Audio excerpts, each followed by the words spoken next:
Evangelho de Marcos, capítulo 14, versículos de 3 a 9. Estando Jesus em Betânia, em casa de Simão, o leproso, enquanto estava à mesa, veio uma mulher trazendo um vaso de alabastro cheio de um bálsamo feito de verdadeiro nardo e de um grande valor, e, quebrando o vaso, derramou-lhe sobre a cabeça. Alguns dos que estavam presentes indignaram-se e diziam entre si: para que foi esse desperdício de bálsamo?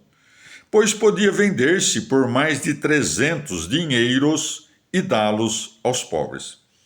E irritavam-se contra ela. Mas Jesus disse: deixai-a, porque a molestais? Ela fez-me uma boa obra, porque vós tereis sempre convosco pobres, e quando quiserdes, podeis fazer-lhes bem. Porém, a mim não me tendes sempre. Ela fez o que podia, embalsamou com antecipação o meu corpo para a sepultura. Em verdade vos digo, onde quer que for pregado este evangelho por todo o mundo, será também contado para sua memória o que ela fez. Palavra da salvação. Comentário Marcos 14, de 3 a 9. São Beda. Prestes a padecer pelo mundo todo e a redimir todas as nações com o seu sangue, o Senhor se detém em Betânia, isto é, na casa da obediência.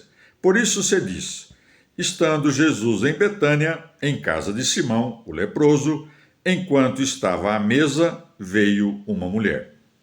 Disse Simão, o leproso, não porque permanecesse leproso naquele momento, mas porque, estando antes com lepra, foi purificado pelo Salvador. E uma vez que guardou o nome de antes, o poder do curador ficou patente. O alabastro é um tipo de mármore branco, tingido de várias cores, que os homens costumam abrir para fazer vasos de bálsamo, pois disse que conserva-o excelentemente. O nardo é um arbusto aromático de raiz grande e grossa, mas curta, negra e frágil.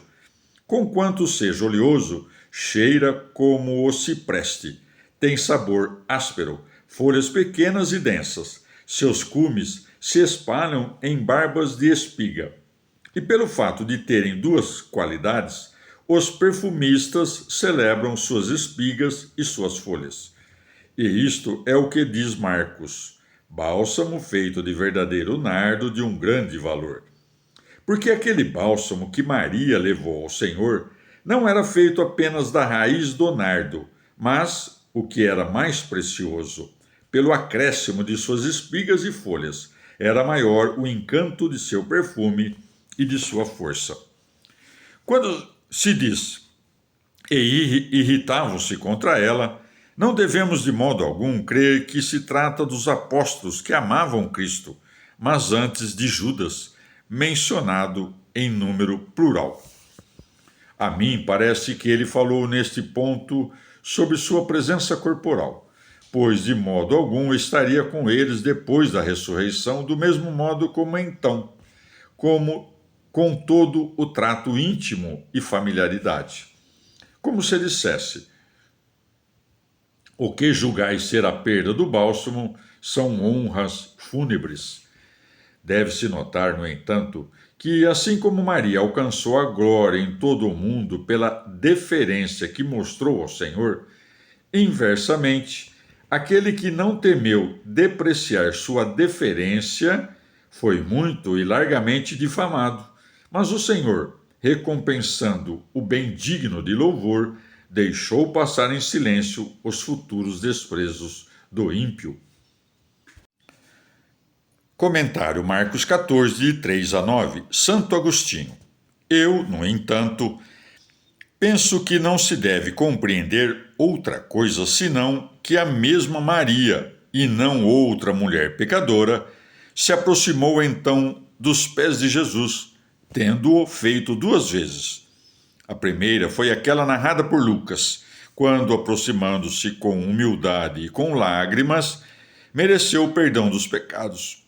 Com efeito, João também o recordou quando começou a falar sobre a ressurreição de Lázaro, antes da chegada a Betânia, dizendo: Maria era aquela que ungiu o Senhor com bálsamo e lhe enxugou os pés com os seus cabelos, cujo irmão Lázaro estava enfermo. João 11:2.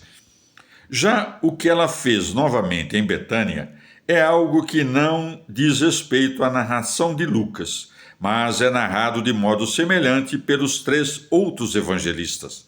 Portanto, se Mateus e Marcos dizem que a cabeça do Senhor foi banhada com este bálsamo, mas João diz que foram os pés, devemos compreender que a mulher não banhou apenas a cabeça, mas também os pés do Senhor. A não ser que, pelo fato de Marcos ter relatado que a cabeça do Senhor foi banhada depois de quebrado o alabastro, alguém seja tão caluniador a ponto de negar que podia ter sobrado algo no vaso quebrado com o que banhar os pés do Senhor. Mas alguém mais religioso sustentará que não foi quebrado a ponto de derramar tudo, ou compreenda que os pés foram banhados antes que ele fosse quebrado, de modo que restou na parte inteira o suficiente para banhar a cabeça.